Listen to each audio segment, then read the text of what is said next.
दोस्तों, आपका स्वागत है आपके अपने YouTube channel VK brothers English class में। आइए आज इस वीडियो में हम बात करेंगे कुछ ऐसे वाक्य जिनके बिना वाक्य अधूरे हैं, जैसे कुड का, गे का, वुड का। इनका हम शब्दों में किस तरह से प्रयोग कर सकते हैं, वाक्य बनाते तक इन शब्दों का हम किस तरह से प्रयोग करते हैं इंग्लिश के वाक्यों में, सब कुछ मैं आपको बारीकी से बताऊँगा। तो इससे पहले अगर चैनल को किसी ने फर्स्ट टाइम विजिट किया है तो चैनल को सब्सक्राइब कर दें, बेल आइकन को प्रेस जरूर कर दें, आने वाली वीडियो की नोटिफिकेशन मिले आपको सबसे पहले। तो आइए आज की वीडियो शुरू करते हैं।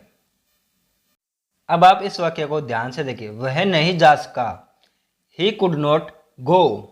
वह नहीं जा सका, ही कुड नॉट गो।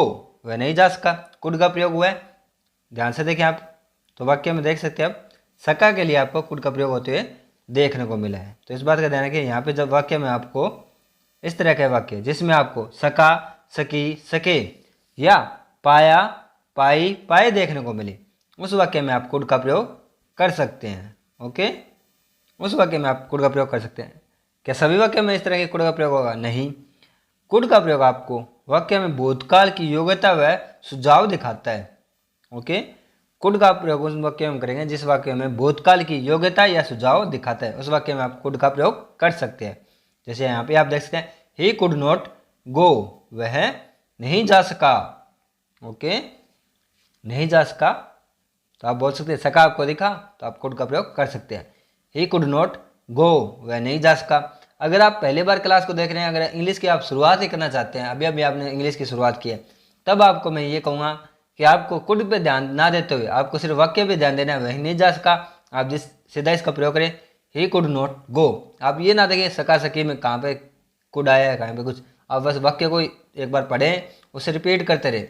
जैसे जैसे आप रिपीट करेंगे वाक्य को, तो आपको पता चलेगा कुड हमें किस वाक्य में लगाना है, किस वाक्य में कहाँ पर किस शब्द का प्रयोग करना है। ये आपको तब पता चलता है जब आप वाक्य सीखने की प्रैक्टिस करते हैं।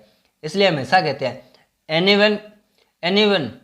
ओके, इसलिए हमेशा मैं ये बताऊँ, एनीवन कैन स्पीक इंग्लिश, कोई भी इंग्लिश बोल सकता है। Okay, anyone can speak English, कोई भी इंग्लिश बोल सकता है, सिर्फ और सिर्फ आपको उसके लिए प्रैक्टिस करने की जरूरत है। तो प्रैक्टिस कीजिए। अगर आप पहली बार इंग्लिश सीखने की कोशिश कर रहे हैं, ये जरूरी नहीं है आपको बारीकी से सब कुछ सीखना हो, लेकिन अगर आप सीख चुके हैं, आपको नॉलेज और लेना है और नॉलेज ग्रो करना है, तो इस बात का ध्यान रखें, कुड का प्रयोग आप उस वाक्य में करें जिस वाक्य में सका, सकी, सके या पाया, पाई, पाए देखने को मिले। ओके, वह नहीं जा सका, he could not go, he could not go. Okay, अब वाक्य ध्यान से देखें, वह अध्ययन नहीं कर सके, वह पढ़ाई नहीं कर सके। अब आपको वाक्य में सके दिखा, पहले सका देखने को मिला था, अब सके देखने को मिला है वाक्य के अंत के अंदर। अब ध्यान से देखें तो आपको देखने को मिला सके, तो सके आपको देखने को मिला तो हमने किसका प्रयोग किया? कुड का। आप यहाँ पे चेक कर सकते हैं, सका देखने को मिला तो हमने कुड का उपयोग किया है। They could not study, they could not study, वे नहीं पढ़ सके, वे अध्ययन नहीं कर पाए। वह अध्ययन नहीं कर पाए या नहीं सके, दोनों आप बोल सकते हैं। अगर ऐसा लिखा होता वह अध्ययन नहीं कर पाए, तो भी वाक्य ये बनता दे कुड नॉट स्टडी, वह पढ़ाई नहीं कर सके, तो दे कुड नॉट स्टडी। मेरे साथ रिपीट करते रहे आप, जितना रिपीट भी करेंगे उतना ही आपके लिए परफेक्ट भी होगा। दे कुड नॉट स्टडी। अब आप इस वाक्य को ध्यान से देखें, उसे जल्दी उठना चाहिए, मतलब आप किसी को सुझाव दे रहे हैं। जिस वाक्य में आपको चाहिए देखने को मिले उसमें आप शुड का प्रयोग करते हैं। S H O U L D, should. L यहाँ पे साइलेंट रहेगा, इस बात का भी ध्यान रखिए। शुड, शुड का प्रयोग आप किस वाक्य में करें? जिस वाक्य में आपको चाहिए देखने को मिले। क्या हर वाक्य में करेंगे? नहीं, हर वाक्य में नहीं करेंगे, इस बात का भी ध्यान रखिए। ठीक है, तो आप यहाँ पे देख सकते हैं, उसे जल्दी उठना चाहिए, मतलब आप किसी को सुझाव दे रहे हैं। शुड का प्रयोग आप उन वाक्यों में करेंगे जब आप किसी को सुझाव देते हैं, सुझाव देते हैं तब आप शुड का प्रयोग करते हैं। ध्यान रखें इस बात का, जितना आप इन बातों को ध्यान रखते हैं उतना ही आपके लिए सही होता है। तो आप देख सकते हैं, उसे जल्दी उठना चाहिए। शी शुड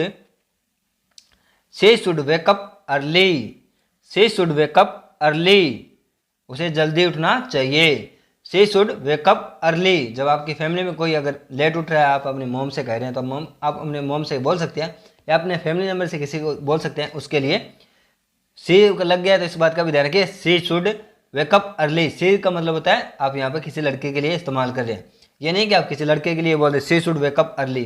अगर आपको लड़के के लिए बोलना है तो यहाँ पर आपको ही का प्रयोग करना होगा। यहाँ पे हमने लड़के के लिए प्रयोग किया, सी शुड वेकअप अर्ली। ओके, उसे जल्दी उठना चाहिए। She should wake up early. Should का प्रयोग किसके साथ होगा? जिस वाक्य में आपको चाहिए देखने को मिले, जिसमें आप किसी को सुझाव दे रहे हो। She should wake up early. अब आप इस वाक्य को भी ध्यान से देखें आप, तो देखने को मिलेगा लास्ट में आपको उन्हें कड़ी मेहनत करनी चाहिए। मतलब आप किसी को सुझाव दे रहे हैं तो इसमें आपने फिर शुड का प्रयोग किया। They should work hard. They should work hard. उन्हें कड़ी मेहनत करनी चाहिए। They should work hard. वह आज आया होगा। जिस वाक्य में आपको गा गे गे देखे, उस वाक्य में आपको वुड का प्रयोग करना होगा। इस बात का ध्यान रखें। गा गे गी देखे, उस वाक्य में आप वुड का प्रयोग करेंगे। वुड का प्रयोग क्या सभी गा गे देखे उसमें नहीं, वुड का प्रयोग आप सिर्फ जिस वाक्य में गा गे दिखे उसमें करना है। लेकिन संभावना, संदेह, संदेह जताते हैं, जिस वाक्य में संदेह जताते हैं उस वाक्य में आप वुड का प्रयोग कर सकते हैं। वह आज आया होगा। आप कन्फर्म नहीं हो कि वह आज आया होगा, यहाँ पर आप संभावना जता रहे हैं इस वाक्य में वह आज आया होगा, तो इसलिए आप यहाँ पे होगा वुड का प्रयोग, क्योंकि लास्ट में आपको गा देखने को मिला है। He would come today. He would come today. वह आज आया होगा। He would come today. Okay, जिस वाक्य में आपको संभावना देखने को मिले उस वाक्य में गागे लगा हुआ तो आप वुड का प्रयोग कर सकते हैं। किस तरह से? He would come today. वह आज आया होगा। He would come today. अब आप इस वाक्य को भी ध्यान से देखिए। आज बारिश होगी। आप संभावना जता रहे हैं, लिख के तो नहीं दे रहे 100 में से 100 होगी, संभावना ही जता रहे हैं, कैंसिल भी हो सकती है। तो it's would run today. It would run today. आज बारिश होगी। इस वाक्य में भी आप संभावना जता रहे हैं। It would run today. It would run today. आज बारिश होगी। It would run today. देखिए वाक्य ध्यान से देखें। रोहन बीमार हो सकता है, उसमें माइट का प्रयोग हुआ है, आप देख सकते हैं MIGST, माइट। ठीक है, तो जिस वाक्य में आपको देखने को मिले शायद सकता है, शायद सकती है, शायद सकते हैं, शायद मतलब कंफ्यूज वाली, शायद ये हो सकता है, शायद ये हो सकती है, तो उस वाक्य में आप माइट का प्रयोग करेंगे। Rohan might get sick. Rohan might get sick. Rohan बीमार हो सकता है, मतलब आप कन्फर्म नहीं है, आप शायद का प्रयोग कर रहे हैं इस वाक्य में। शायद रोहन बीमार हो सकता है। Okay, Rohan might get sick. तो जिस वाक्य में आपको शायद लिखे उसमें आप माइट का प्रयोग करेंगे। Rohan might get sick. अब आप इस वाक्य को भी ध्यान से देखें। शायद उन्हें देर हो सकती है, उन्हें देर हो सकती है। They might be late. शायद आप बोल रहे हैं इस वाक्य में उन्हें देर हो सकती है, मतलब शायद उन्हें देर हो सकती है, वो जल्दी भी आ सकते हैं, तो आप बोलेंगे दे माइट बी लेट। अब देखिए, अगर आप कंफ्यूज, आपको कोई प्रॉब्लम हो रही है तो आप इस वाक्य को ध्यान से देखिए। उन्हें देर हो सकती है, इसके लिए हमें क्या प्रयोग करना चाहिए? आप इतना ही देखिए, दे माइट बी लेट। आप इतना प्रयोग कीजिए। आपको जितना आप इनकी प्रैक्टिस करेंगे आपको और आसानी होगी इंग्लिश सीखने में और इंग्लिश बोलने में। तो इसके लिए आपको क्या प्रयोग करना है? जब आपको बोलना हो उन्हें देर हो सकती है तो आप बोलेंगे दे माइट बी लेट। अब आप इस वाक्य को भी ध्यान से देखिए। वे घर जाएंगे। जो आपको भविष्य में देखने को मिले गा गे गी का, तो उसमें विल का प्रयोग होगा। आप ध्यान रखिए, जब वाक्य में आपको देखने को मिले गा गे गी, आगे वाले गा गे गी, ये नहीं है संभावना। जब आपने वुड का प्रयोग किया तो उसमें आपको क्या देखने को मिलता था? संभावना। लेकिन इस वाक्य में आपको क्या देखने को मिलेगा? वह घर जाएंगे। मतलब आप कन्फर्म है। जिस वाक्य में आप कन्फर्म हो और उस वाक्य में आपको गा गे गी देखने को मिले तो आप विल का प्रयोग कर सकते हैं। दे विल गो होम। वे घर जाएंगे। They will go home. They will go home. वे घर जाएंगे। They will home. मैं अध्ययन करूँगा। I will study. करूँगा मतलब आप कन्फर्म है करेंगे, तो आप इसके लिए शायद वाला नहीं है। इस वाक्य में आप संभावना नहीं जता रहे हैं, आप कन्फर्म है। आई विल स्टडी, मैं अध्ययन करूँगा। I will study. इस वाक्य को ध्यान से देखिए। वे अंग्रेजी बोल सकते हैं। प्रैक्टिस करेंगे तो सभी बोल सकते हैं, लेकिन वो अंग्रेजी बोल सकते हैं। तो आप इस वाक्य में सकता, सकते, सकते देखने को मिले, जिस वाक्य में सकता हूँ, सकते हैं, सकती हैं देखने को मिले, उस वाक्य में आप कैन का प्रयोग करते हैं। They can speak English. वे अंग्रेजी बोल सकते हैं। तो आप क्या बोलेंगे उसके लिए? They can speak English. They can speak English. वे अंग्रेजी बोल सकते हैं। शी कैन स्विमिंग, वह तैर सकती है। शी कैन स्विमिंग, वह तैर सकती है। शक्ति देखने को मिला वाक्य में आपको, शक्ति है तो आपको बोलना है शी कैन स्विमिंग, वह तैर सकती है। शी लग गया तो ये हमेशा ध्यान रखिए महिला के लिए उपयोग होगा, फीमेल के लिए उपयोग होगा, इस बात का ध्यान रखिए। शी का प्रयोग हमेशा फीमेल के लिए किया जाएगा। अब वाक्य को ध्यान से देखिए। मैं अंदर आ सकता हूँ, जब वाक्य में आपको देखने को मिले सकता हूँ, सकती हैं, सकते हैं, तो अब आप किसका प्रयोग करेंगे? कैन का। अब काफ़ी को कन्फ्यूज हो जाएगा, माई के लिए भी कैन का प्रयोग और कैन के लिए भी सकता सकता में भी माई का प्रयोग। तो ऐसा क्यों है?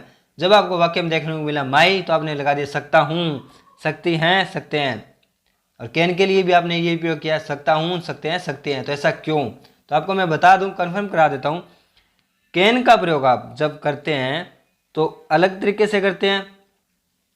आपको कैन में क्या करना होता है? योग्यता दिखानी होती है, तब आप कैन का प्रयोग करते हैं।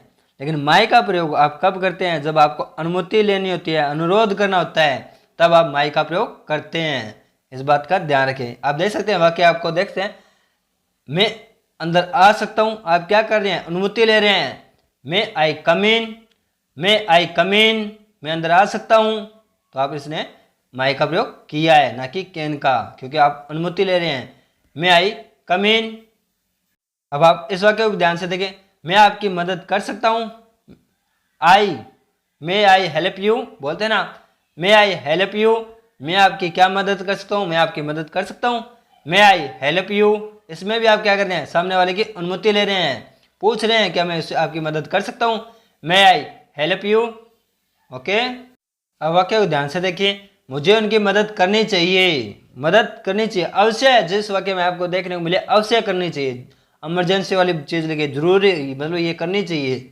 और आपका भी दृढ़ निश्चय हो, आप भी चाहे कि मैं हाँ ये 100 में से 100 करूँगा, कहते हैं ना 100 में से 100 करूँगा, तब आप उसमें मस्ट का प्रयोग करते हैं। मस्ट का प्रयोग किस वाक्य में किया जाता है? जिस वाक्य में अवश्य चाहिए, उस वाक्य में आप मस्ट का प्रयोग कर सकते हैं, दृढ़ता या आवश्यकता के लिए। ठीक है, तो आप देख सकते हैं, मुझे उनकी मदद करनी चाहिए। I must help them, I must help them, मुझे उनकी मदद करनी चाहिए। I must help them. अब इस वाक्य को देखिए, उन्हें एक कार खरीदनी चाहिए, वो इतना लंबा सफर तय करते हैं तो उन्हें कार खरीदनी चाहिए। तो आवश्यकता होगी ना, ये इमरजेंसी वाली बात होगी ना, जरूरी वाली बात होगी। दृढ़ता भी खरीदनी ही चाहिए उन्हें, वो काफी दिक्कतों का सामना करते हैं। तो आप इसमें क्या प्रयोग कर रहे हैं वाक्य में? तो आप देखिए, दे must buy a car. Okay, must का प्रयोग जिसमें आवश्यकता चाहिए, जरूर चाहिए, उस वाक्य में आप मस्ट का प्रयोग कर सकते हैं। They must buy a car, उन्हें एक कार खरीदनी चाहिए। They must buy a car. Okay, अगर आपको प्रॉब्लम हो रही है कुछ वाक्य को समझने में, तो आप ऐसा भी बोल सकते हैं, उन्हें एक कार खरीदनी चाहिए। तो हमें सिर्फ वाक्य देखना है, दे मस्ट बाय ए कार। आप सीधा ये देखिए, दे मस्ट बाय ए कार, और कुछ देखना है, कंफ्यूज ना हो। अगर फिर भी और बार आप बारीकी से इस क्लास को सीखना चाहते हैं, इस वीडियो को देखना चाहते हैं, तो वीडियो को रिपीट कीजिए, बारीकी से हर शब्द को सुनिए और देखिए, और आपको पता चलेगा आपको इंग्लिश सीखने में ये वाक्य कितनी मदद करते हैं। They must buy a car, उन्हें कार खरीदनी चाहिए। They must buy a car.